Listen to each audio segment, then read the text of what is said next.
الله أكبر الله أكبر لا إله إلا الله والله أكبر ولله الحمد.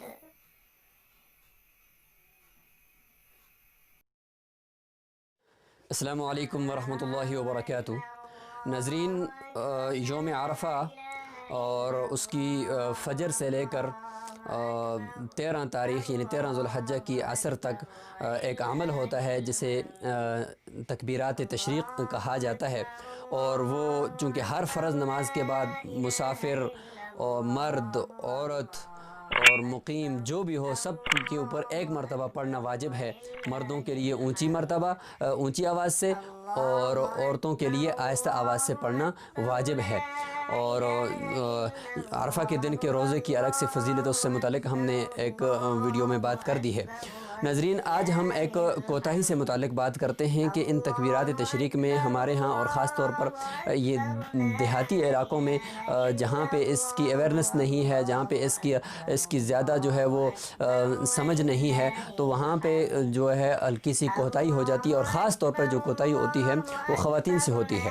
یعنی بعض جگہوں پہ ایسے دیکھا گیا کہ ان کو ابھی تک اس چیز کا پتہ ہی نہیں ہے کہ یہ تکبیرات ہمارے اوپر واجب بھی ہیں، اور اگر ان کو بتا بھی دیا جائے تو وہ اس کو اتنا سیریس لیتے ہی نہیں ہے کہ بھئی واجب ہے، کچھ مسئلہ نہیں، بس ٹھیک ہے جی. تو گھروں کے اندر کوئی ایسا ماحول نہیں ہے. اگر خواتین کو بتایا جائے تو پھر ان کو یہ تکبیرات یاد نہیں ہوتی، تو بس وہ ایسے ہی مطلب ان کے یہ دن گزر جاتے ہیں. تو اب یہ کوتاہی ہو رہی ہے، خاص طور پر خواتین سے ہو جاتی ہے. تو اس کا حل کیا ہے؟ تو ناظرین، اس کا حل یہ ہے کہ ہر سمجھدار جو مرد ہیں گھروں کے اندر یا محلے کے اندر جو امام ہے، اسے چاہیے کہ وہ چھوٹے چھوٹے پمفلٹ کے اوپر، چھوٹے چھوٹے پرچیوں کے اوپر یہ تکبیرات لکھ دے.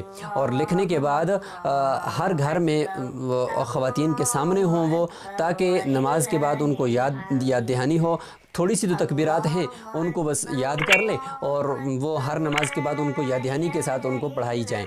اور چونکہ جب یہ رہ جائیں گی تو پھر تو ان کی قضا نہیں ہے، پھر تو ان کا سے متعلق پھر استغفار ہی ہے.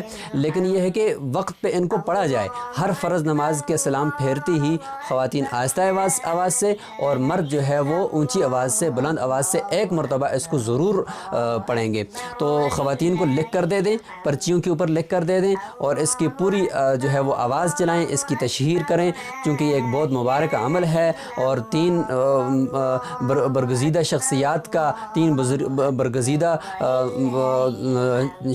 کے یہ کلمات ہیں، ان کو ہم اچھی طریقے سے پڑھنے کی کوشش کریں اور اہتمام کے ساتھ پڑھنے کی کوشش کریں.